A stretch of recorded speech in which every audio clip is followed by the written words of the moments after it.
তো welcome my dear students. আজকে class 9 তোমাদের জন্য কিছু গুরুত্বপূর্ণ প্রশ্ন প্রত্যেকটা অধ্যায় থেকেই আমি দিচ্ছি 4 এবং 8-এর জন্য। মান 4 এবং 8-এর কিছু গুরুত্বপূর্ণ প্রশ্ন সাজেশন আকারে আমি দিচ্ছি। তবে এটা ভেবো না যে অন্যগুলো পড়তে হবে না, ভালো রেজাল্ট করতে গেলে সমস্ত কিছুই পড়তে হবে, বইয়ের খুঁটিয়ে খুঁটিয়ে পড়তে হবে। কিন্তু আমার কিছু আমি গুরুত্বপূর্ণ প্রশ্ন তোমাদের চ্যাপ্টার ওয়াইজ বলে দিচ্ছি, এগুলো একটু বেশি বেশি করে পড়ে যেও, কারণ তোমাদের তো পরীক্ষা সামনেই। ওকে, তো দেখো প্রশ্নগুলি। আমাদের ফার্স্ট চ্যাপ্টার হচ্ছে ফরাসি বিপ্লব। প্রথম অধ্যায় ফরাসি বিপ্লবের কয়েকটি দিক। এখান থেকে যে প্রশ্নগুলি খুবই গুরুত্বপূর্ণ সেগুলি আমি বলে দিচ্ছি 4 এবং 8-এর জন্য। তো ফার্স্ট চ্যাপ্টার থেকে প্রথম প্রশ্ন মান 4-এর জন্য, আসিয়া রেজিম বা অ্যানসেন্ট রেজিম বলতে কি বোঝো? 1 নম্বর প্রশ্ন, আসিয়া রেজিম বা অ্যানসেন্ট রেজিম বলতে কি বোঝো? 2 নম্বর প্রশ্ন, ফ্রান্সকে ভ্রান্ত অর্থনীতির জাদুঘর কে কেন বলেছেন? 3 নম্বর প্রশ্ন, ফ্রান্সের সামাজিক শ্রেণীবিভাগ সম্পর্কে যা জানো আলোচনা করো। ফ্রান্সের সামাজিক শ্রেণীবিভাগ সম্পর্কে যা জানো আলোচনা করো।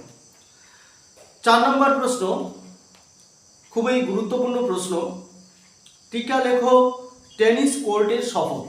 টিকা লেখো টেনিস কোর্টের শপথ। 5 নম্বর প্রশ্ন, ফ্রান্সে প্রচলিত কর ব্যবস্থা সম্পর্কে যা জানো লেখো। ফ্রান্সে প্রচলিত কর ব্যবস্থা সম্পর্কে যা জানো লেখো।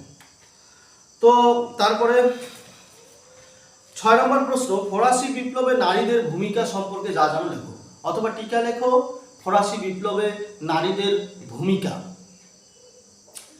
7 নম্বর প্রশ্ন, টিকা লেখো ব্যক্তি ও নাগরিকের অধিকার ঘোষণা। টিকা লেখো ব্যক্তি ও নাগরিকের অধিকার ঘোষণা। 8 নম্বর প্রশ্ন, টিকা লেখো সন্ত্রাসের রাজত্ব। টিকা লেখো সন্ত্রাসের রাজত্ব। 9 নম্বর প্রশ্ন, বাস্তিল দুর্গ সম্পর্কে কি জানো? বাস্তিল দুর্গ সম্পর্কে কি জানো? এটাও খুবই ইম্পর্টেন্ট প্রশ্ন। নেক্সট, এই চ্যাপ্টার থেকে 8 নম্বরের কিছু গুরুত্বপূর্ণ প্রশ্ন, 2টি গুরুত্বপূর্ণ প্রশ্ন আমি রেখেছি। 1 নম্বর হচ্ছে ফরাসি বিপ্লবের কারণগুলি সংক্ষেপে আলোচনা করো। ফরাসি বিপ্লবের কারণগুলি সংক্ষেপে আলোচনা করো। 2 নম্বর হচ্ছে ফরাসি বিপ্লবে দার্শনিকদের ভূমিকা কি ছিল। ফরাসি বিপ্লবে দার্শনিকদের ভূমিকা কি ছিল। নেক্সট চ্যাপ্টার 2-এ যাব আমরা।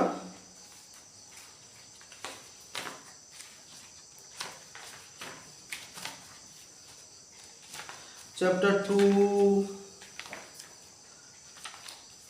2 হচ্ছে বিপ্লবী আদর্শ, নেপোলিয়নীয় সাম্রাজ্য ও জাতীয়তাবাদ। এখান থেকে গুরুত্বপূর্ণ প্রশ্নগুলি হচ্ছে 1 নম্বর প্রশ্ন মান 4-এর জন্য, সম্রাট নেপোলিয়ন বোনাপার্ট কিভাবে ফ্রান্সের ক্ষমতা লাভ করে? সম্রাট নেপোলিয়ন বোনাপার্ট কিভাবে ফ্রান্সের ক্ষমতা লাভ করে? পাশাপাশি এটা অথবা দিয়ে আসতে পারে, নেপোলিয়নের উত্থান কিভাবে ঘটে আলোচনা করো। নেপোলিয়নের উত্থান কিভাবে ঘটে আলোচনা করো। এই প্রশ্নটি কিন্তু 4 আকারেও আসতে পারে এবং 8-এর জন্যও আসতে পারে, তাই সেভাবে পড়তে হবে, প্রস্তুতি করতে হবে। 2 নম্বর প্রশ্ন এখান থেকে, টিকা লেখো ট্রাফালগারের যুদ্ধ। কি যুদ্ধ? ট্রাফালগারের যুদ্ধ। 3 নম্বর প্রশ্ন, টিকা লেখো কোর্ট নেপোলিয়ন। কি? Court Napoleon. 4 নম্বর প্রশ্ন, টিকা লেখো খুবই ইম্পর্টেন্ট বা গুরুত্বপূর্ণ প্রশ্ন, মহাদেশীয় অবরোধ ব্যবস্থা। 5 নম্বর প্রশ্ন, নেপোলিয়ন ইউরোপের পুনর্গঠন কিভাবে করে আলোচনা করো। নেপোলিয়ন ইউরোপের পুনর্গঠন কিভাবে করে আলোচনা করো। 6 নম্বর প্রশ্ন, লিপজিগের যুদ্ধ বা জাতিসমূহের যুদ্ধ বলতে কি বোঝো। 7 নম্বর প্রশ্ন, রাইন রাষ্ট্রসংঘ বলতে কি বোঝো? এবং আরেকটি গুরুত্বপূর্ণ প্রশ্ন, এটা দুই আকারেও আসতে পারে, পোড়ামাটির নীতি কি? তো নেক্সট এখান থেকে একটা বড় প্রশ্ন রাখা হয়েছে, সেটা হচ্ছে মানাট নেপোলিয়ন কর্তৃক রাশিয়া আক্রমণের বর্ণনা দাও। নেপোলিয়ন কর্তৃক রাশিয়া আক্রমণের বর্ণনা দাও। নেক্সট আমরা চ্যাপ্টার 3-তে যাব, তৃতীয় অধ্যায়ে। তৃতীয় অধ্যায় হচ্ছে ঊনবিংশ শতকের ইউরোপ, রাজতান্ত্রিক ও জাতীয়তাবাদী ভাবধারার সংঘাত। আচ্ছা, তৃতীয় অধ্যায় থেকে 4-এর জন্য যে গুরুত্বপূর্ণ প্রশ্নগুলি সেগুলো হচ্ছে, 1 নম্বর প্রশ্ন, ভিয়েনা সম্মেলন কোথায় কত সালে হয়? ভিয়েনা সম্মেলন কোথায় কত সালে হয়? আর এই সম্মেলনের মূল উদ্দেশ্য কি? এই সম্মেলনের প্রধান শর্তগুলি আলোচনা করো। এই হচ্ছে প্রশ্নটা, 1 নম্বর প্রশ্ন। ভিয়েনা সম্মেলন কোথায় কত সালে হয়, এই সম্মেলনের মূল উদ্দেশ্য কি, এবং এই সম্মেলনের প্রধান শর্তগুলি আলোচনা করো।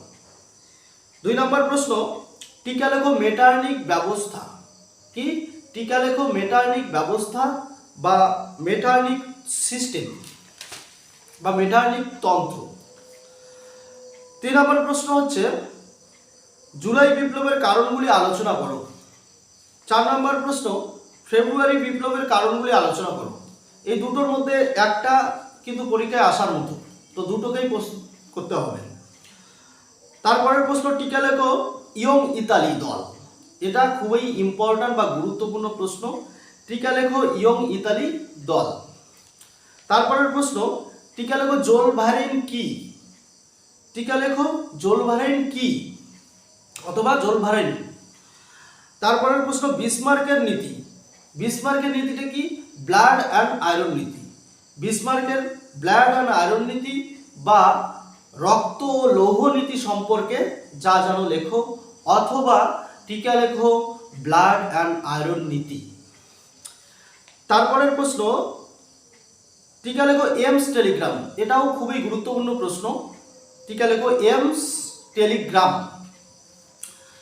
তারপরে এখান থেকে তারপরের প্রশ্ন, টিকা লেখো হেটাইরিয়া ফিলিকে। হেটাইরিয়া ফিলিকে। নেক্সট এখান থেকে একটা বড় প্রশ্ন, গুরুত্বপূর্ণ প্রশ্ন, সেটা হচ্ছে ইতালির ঐক্য আন্দোলনে ম্যাৎসিনির ভূমিকা আলোচনা করো। ইতালির ঐক্য আন্দোলনে ম্যাৎসিনির ভূমিকা আলোচনা করো। নেক্সট 4 নম্বর অধ্যায়, আমরা এখন 4 নম্বর অধ্যায়ে যাব। 4 নম্বর অধ্যায়টির নাম হচ্ছে শিল্প বিপ্লব, উপনিবেশবাদ ও সাম্রাজ্যবাদ। এখান থেকে যে প্রশ্নগুলি গুরুত্বপূর্ণ সেগুলি বলে দিচ্ছি। 1 নম্বর প্রশ্ন, শিল্প বিপ্লবে নারী সমাজের ভূমিকা বা পরিচয় দাও। শিল্প বিপ্লবের সময় নারী সমাজের ভূমিকা বা পরিচয় দাও। 2 নম্বর প্রশ্ন, ভারতকে ব্রিটিশ সাম্রাজ্যের রত্ন বলা হয় কেন? এটা কিন্তু গুরুত্বপূর্ণ প্রশ্ন। ভারতকে ব্রিটিশ সাম্রাজ্যের রত্ন বলা হয় কেন? 3 নম্বর প্রশ্ন, মার্কিন যুক্তরাষ্ট্রের উন্মুক্ত দ্বার নীতি বা ওপেন ডোর পলিসি সম্পর্কে আলোচনা করো। মার্কিন যুক্তরাষ্ট্রের উন্মুক্ত দ্বার নীতি বা ওপেন ডোর পলিসি সম্পর্কে আলোচনা করো। 4 নম্বর প্রশ্ন, ত্রিশক্তি মৈত্রী ও ত্রিশক্তি আতাত কি, কিভাবে গড়ে ওঠে? ত্রিশক্তি মৈত্রী ও ত্রিশক্তি আতাত কি, কিভাবে গড়ে ওঠে? তারপরের প্রশ্ন, খুবই ইম্পর্ট্যান্ট প্রশ্ন, প্রথম বিশ্বযুদ্ধের প্রত্যক্ষ কারণটি আলোচনা করো। প্রথম বিশ্বযুদ্ধের প্রত্যক্ষ কারণটি আলোচনা করো। নেক্সট এখান থেকে যে বড় প্রশ্নগুলি রাখা হয়েছে 8 নম্বরের, সেগুলির মধ্যে গুরুত্বপূর্ণ 1 নম্বর, ইংল্যান্ডে প্রথম শিল্প বিপ্লব হওয়ার কারণগুলি আলোচনা করো।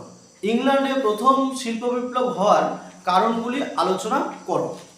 2 নম্বর হচ্ছে, চীন ব্যবচ্ছেদ নীতি সম্পর্কে যা জানো লেখো। চীন ব্যবচ্ছেদ নীতি সম্পর্কে যা জানো লেখো। 3 নম্বর প্রশ্ন, আফ্রিকায় ঔপনিবেশিক আগ্রাসনের পরিচয় দাও। আফ্রিকায় ঔপনিবেশিক আগ্রাসনের পরিচয় দাও, অথবা ঔপনিবেশিক কর্তৃত্ব প্রতিষ্ঠায় আফ্রিকার ব্যবচ্ছেদ সম্পর্কে যা জানো লেখো। 4 নম্বর প্রশ্ন, প্রথম বিশ্বযুদ্ধের কারণ ও ফলাফলগুলি আলোচনা করো। এবার পঞ্চম অধ্যায় চ্যাপ্টার 5 কি আছে? চ্যাপ্টার 5 আছে বিংশ শতকের ইউরোপ। এখান থেকে যে প্রশ্নগুলি গুরুত্বপূর্ণ সেগুলি হচ্ছে নেপ। 1 নম্বর প্রশ্ন নেপ, NEP, নেপ বা নিউ ইকোনমিক পলিসি। নেপ বা নিউ ইকোনমিক পলিসি বা নতুন অর্থনৈতিক নীতি ঘোষণা বলতে কি বোঝো? 2 নম্বর প্রশ্ন টিকা লেখো উইড্রো উইলসনের 14 দফা নীতি। উইড্রো উইলসনের 14 দফা নীতি। 3 নম্বর প্রশ্ন টিকা লেখো ভার্সাই চুক্তি।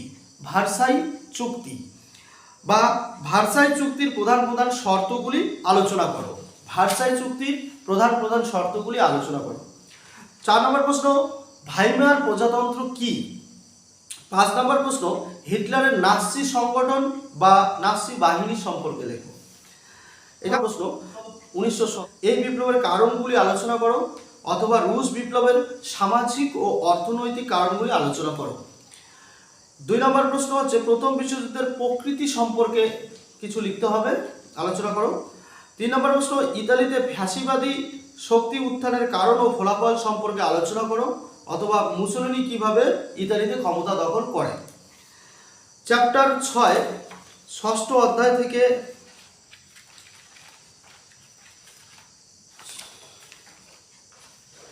যে দ্বিতীয় বিশ্বযুদ্ধ ও তারপর এখান থেকে যে প্রশ্নগুলি গুরুত্বপূর্ণ সেগুলি হচ্ছে 1 নম্বর ফ্যাসিবাদ ও নাৎসিবাদের সাথে গণতান্ত্রিক আদর্শের সংঘাত সম্পর্কে একটা টিকা লেখো। তারপর হচ্ছে ইঙ্গো ফরাসি তোষণ নীতি 2 নম্বর প্রশ্ন। 3 নম্বর হচ্ছে ক্যাশ অ্যান্ড ক্যারি নীতি বলতে কি বোঝো? 4 নম্বর হচ্ছে অপারেশন বারবারোসা।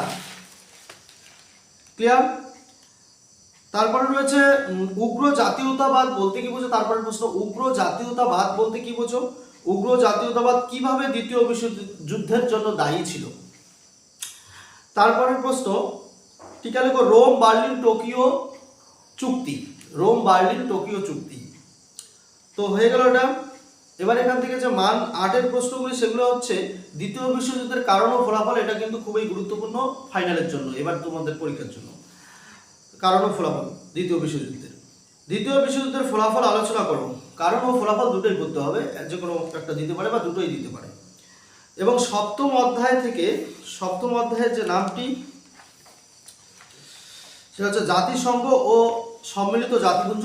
জাতিসংঘ এবং সম্মিলিত জাতিপুঞ্জ এখান থেকে কিছু প্রশ্ন 2 নম্বরের আকারেই আসতে পারে এগুলো থেকে। তো দেখো 1 নম্বর প্রশ্ন হচ্ছে জাতিসংঘ বা লিগ অফ নেশনস প্রতিষ্ঠার মূল উদ্দেশ্যগুলি লেখো। 2 নম্বর প্রশ্ন জাতিসংঘের সাধারণ সভার গঠন ও কার্যাবলী আলোচনা করো। 3 নম্বর প্রশ্ন জাতিসংঘের নিরাপত্তা পরিষদের গঠন ও কার্যাবলী সম্পর্কে লেখো। জাতিসংঘের নিরাপত্তা পরিষদের গঠন ও কার্যাবলী। 4 নম্বর প্রশ্ন সম্মিলিত জাতিপুঞ্জ বা ইউনাইটেড নেশনস এর মৌলিক উদ্দেশ্যগুলি লেখো। সম্মিলিত জাতিপুঞ্জ বা ইউনাইটেড নেশনস এর মৌলিক উদ্দেশ্যগুলি লেখো। তারপরের প্রশ্ন সম্মিলিত জাতিপুঞ্জের সাধারণ সভার গঠন ও কার্যাবলী। তারপরের প্রশ্ন নিরাপত্তা পরিষদের গঠন ও কার্যাবলী সম্মিলিত জাতিপুঞ্জের। তারপরে প্রশ্ন আন্তর্জাতিক বিচারালয়ের গঠন ও কার্যাবলী। তো প্রশ্ন মোটামুটি অনেক বেশি হয়ে গেল, কিন্তু বেশি পড়তেই হবে, উপায় নেই। এগুলোই তো ইম্পর্টেন্ট। এখন ভালো রেজাল্ট করতে গেলে ওভারঅল পড়তে হয়, সমস্ত কিছুই পড়তে হয়। তো এগুলোকে একটু বেশি করে পড়ো, আর আশা করি পরীক্ষা সবার ভালোই হবে। তো ওকে, আর ভিডিওটা ভালো লাগলে অবশ্যই লাইক, কমেন্ট এবং সাবস্ক্রাইব করে দিও। Okay, bye, have a nice day.